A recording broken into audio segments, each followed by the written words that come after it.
Oh, welcome to the report for September 10th, be recorded on September 12th. XLC exited at 15.9%, 29th win for the Alpha account, and here it goes. XLC, we got into it was a stochastic uptrend 10 EMA. That meant that the price closed above the 10 EMA right there. Right there, it closed above the 10 EMA. We set the entrance at 82.90. 82.90 was the entry price, EP. It cleared the gantry, went to EP stop 82.90. Then it cleared the gantry again on the first ratio, and we got stopped out at the first ratio. So the question, excuse me, the question is, what did we do right? What did we do wrong? What can we do better? Well, we did right. We followed the rules. Also, we set the rules that we were going to protect the account in case there was a reversal, and that it wasn't going to go to date to expiration, and it wasn't going to get to 10x, which would be discussed in KR. In the KR video, just of this date of for September 10th. So here we go. We got out 15.9% in 19 days at the first ratio, $54 for the win with one contract, $54 minus 2 for the fees, 52 for the net profit for the trade, against a note of 117 with a new owe now of $65. So $65 for XLC 11. That means that this XLC went out and did a trade and it didn't succeed. And instead of being commingled into a larger debt package, which makes it very difficult to be overcome, we make it and break it into bite-sized pieces. So this is XLC. So XLC, and it does become an entry on the lost leaders list. So XLC has 11. There's 11 lost leaders there's 11 XLCs on the lost leaders list. That's correct.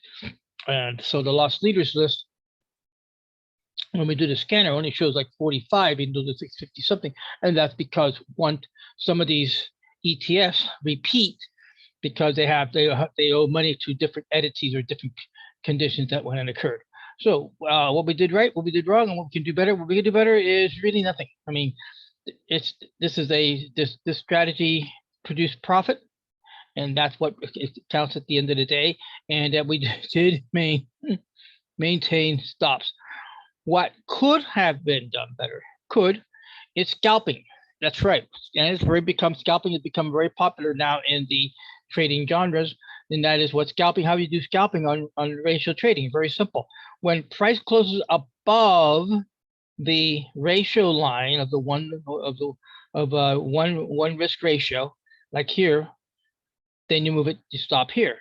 Now 85.90, the stop closed above right there, and then we would have put the stop at 85.90. There's no buffer because the buffer's already been calculated when you do the initial trade at the very beginning of entering the trade.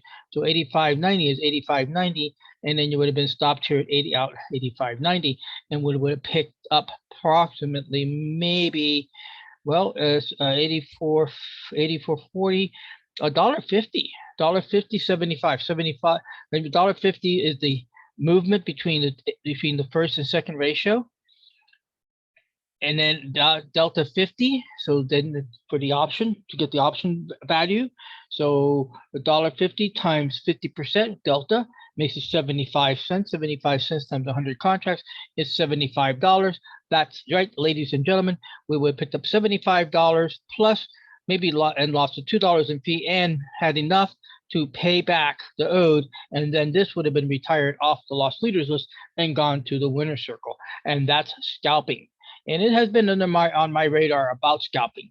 And the reason, of course, of scalping is you grab the profit. The problem sometimes that people have with scalping is that they scalp so tight that they don't make a humongous amount of profit to overcome possible big losses when they encounter gaps, which are no defense. There is no defense against gaps if you get stopped out on gap with a loss. But again, on the other hand, gap exits profit positive. You know, the market gives and the market takes away.